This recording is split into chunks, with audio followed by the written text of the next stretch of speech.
There it is. What is going on, YouTube? Welcome back to another video. And did you guys know there used to be lions in North America?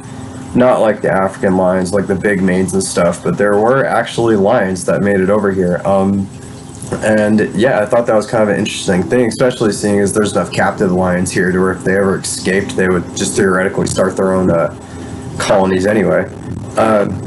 But yeah, I figured we could check out some of the lions that we used to have here in the past, and I found a kind of a cool article that we can go over with that and get into this video, guys. Can you guys please do me a favor and go ahead, hit that like button, hit the subscribe button, turn on the notification bell so you never miss any video from me, as well as drop a comment down below with anything you would like to see me cover in the future that you might think is interesting or that I might think is interesting. And yeah, without further ado, guys, let's get into the American lions.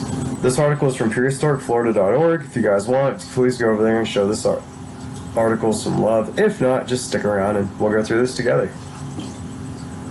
The American lion. Yes, America once had wild lions. If you could have wandered across the United States in the areas that are now the Great Plains 15,000 years ago, you may have mistaken it for the African Serengeti. Elephants, camels, horses, cheetahs, all would be roaming across the vast savannas of North America, and the most impressive of all would have been the North American lion. And this is the skull of a North American lion. That is just scary. Where's those teeth are huge, and that's not even the saber teeth. Like the saber tooth ones were way bigger. By about 15,000 years ago, the last of the Ice Age glaciations was beginning to end. As the Earth warmed and glaciers retreated, animals known as the Pleistocene megafauna began expanding into the grasslands and savannas that were left behind. Among the megafauna that could be found in North America at the time were the mammoths, the mastodons, relatives of the elephant, the American cheetah, actually a relative and not a true cheetah, the short-faced bear, a long-legged version of the grizzly designed for running, antelopes, the dire wolf, the saber-toothed cat, the American camel, the pterothorn, a giant vulture, the 9-foot saber-toothed salmon, the 6-foot giant tortoise, and the apex predator, the North American lion. The American lion first appears in the fossil record about 1.8 million years ago. Originally a North American animal, the American lion also spread into South America when the falling sea levels caused by the Ice Age produced a land bridge between the two continents, allowing megafauna to move north and south, a period known as the Great Interchange. About 100 complete skeletons of the American lion have been found preserved in the La Brea tar pits in California. Other fossils have been found in Canada, Texas, Idaho, Nevada, Nebraska, Wyoming, Mississippi, northern Florida, Mexico, and Peru.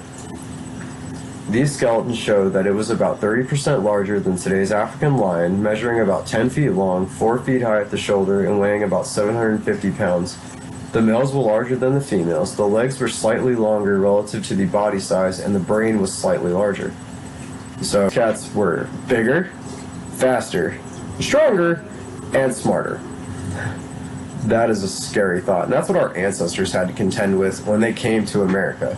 Like, they left Africa and just found a bigger Africa. That is insane when you really think about it.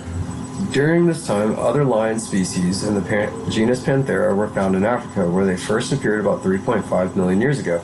Europe and Asia cave paintings by Cro-Magnon people in Europe depicted lions without manes, which is kind of a cool fact that lions in North America evolved without manes, which is like most of the cave lions didn't have manes, which is what makes sense as to why they're all like kind of related. But yeah, so lions, like manes on lions in Africa are for like defense and showing of females and things like that. So it's kind of interesting that our lions here just went a whole other sort of direction. The large mammal species on Earth at the time, only humans had a wider distribution. It is generally accepted that the ancestor of the American lion crossed into North America from Asia during the periods when the Beringian land bridge was opened between Siberia and Alaska. The American lion ranged from Alaska all the way to Peru, and although it seems to have preferred open grassland and savanna habitat, it is not found in forested areas. It lived in a wide range of habitats from dry, hot savanna to cold tundra. I would argue that mammoths kind of did the same thing, except they, I guess, stayed further north. So that sort of makes sense. The fact that males were larger than females indicates that American lions lived in social groups, with the males competing with each other for control of the group. Many of the skulls have broken teeth, which may have resulted from battles over dominance. The number of male and female found next to prey animals in the La Brea tar pits is roughly equal. However, indicating that unlike modern lions, in which the females do all the hunting, the American lion hunted in male-female pairs or small groups. Modern lions are ambush hunters that carefully stalk their prey and then make a sudden rush. The American lion, with its longer legs and its more powerful skulls and jaws, may have been a better runner, pursuing its prey over longer distances. That sort of makes sense, I guess, for here, because our terrain is, like, different than Africa's, but nah. Maybe it's just maybe it's like what they were eating. Ever since its discovery, it has been debated how closely the American lion is related to other cat species.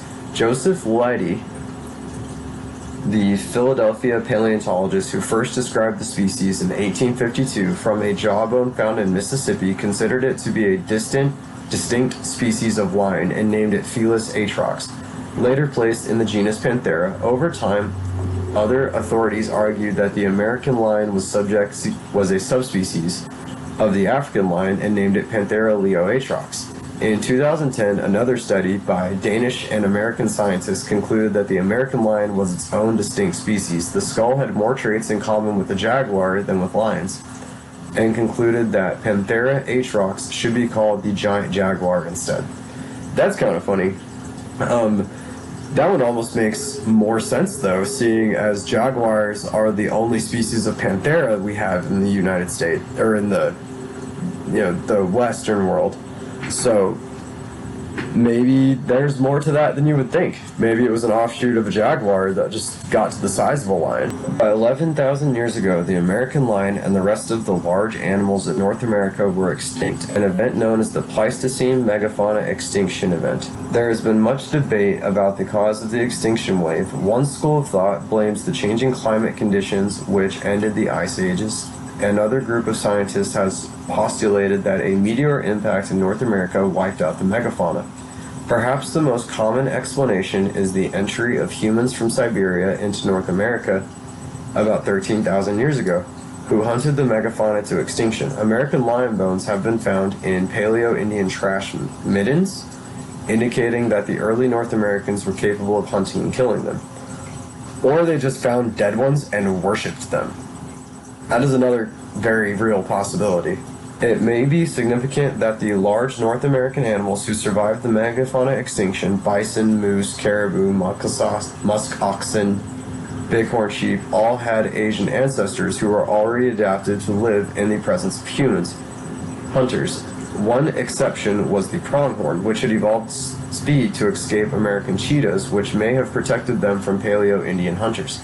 The North American animals that died out, including the American lion, were those that had evolved in the absence of human hunters. Yeah, humans kill everything, guys.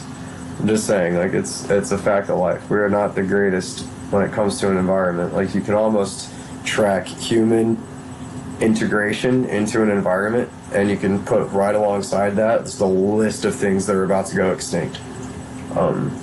It's not really a pretty fact, but it is a fact. On the other hand, critics point out, not all of the animals that died out in the extinction were species that would have been hunted by humans. Even for those that were, it is enormously difficult, even for modern hunters with high-powered rifles, to hunt a species to extinction. As the species gets less and less common, subsistence hunters switch to other species that are more easily found, allowing the rare individuals to recover and repopulate. And the lessons learned by those who are deliberately trying to exterminate harmful invasive species demonstrate that it is not at all a simple task to eradicate a group of organisms by killing them. To really wipe out an entire species seems to require a loss of habitat. It remains a mystery. So that's a little bit of history on American lions. It also gave me a few more ideas to do on a few more of these extinct animal days for the channel, so that's always a good thing. Definitely make one on the American cheetah and a few of the other ones that I saw in there. So that's going to be a good, fun video to look forward to if you guys subscribe. I think personally, it's probably a combination of a lot of things. It's not so much that we were hunting the cave lions. Like, we probably did, and we probably killed them because they're just competition, and they were probably killing us. So our first instinct is going to be to kill them to protect ourselves. But on the other side of that, we probably over-hunted a lot of what the lion was hunting too. So it's not just any one thing. It's like we hunted the same thing they were, so they were competing with us, but we were better at it hunting because we're smarter than the lion was, and we could probably take more prey. So we were taking the animals that the lions would probably normally have taken, causing them just progressively less kills in the long run. And I'm gonna bring this skull back down. So yeah, like that is the fun part of any kind of like situation like that. When we come into an environment, we just throw it all out of whack, because outside of Africa, nothing was evolved to handle us. And like they even said in the article, like the things that are still around were things that had to deal with us in Asia, but the lions had just came over here too soon. And so we just threw their entire thing out of whack. And we're still doing the same thing today to the lions in Africa. Like, we overhunted their prey, and that put pressure on them. And then when you put pressure on things like that, selection goes down when it comes to mating, and diseases whenever diseases happen. So it's really, I think it's a combination of a lot of things. Like I said, it's probably us, disease, a lack of prey, and probably just time. Maybe when we got here, the lions were already hurting, like on a small decline, and we just kind of were the straw that broke the camel's back. So, but we'll never know. But what you guys can do is go ahead and, like I said before, if you made it this far, please go ahead, hit the like, hit subscribe, follow me on Instagram and now on Twitch. And yeah, drop a comment down below with what you guys think killed off the megafauna. And yeah, until next time, guys, I'll see you in the next video.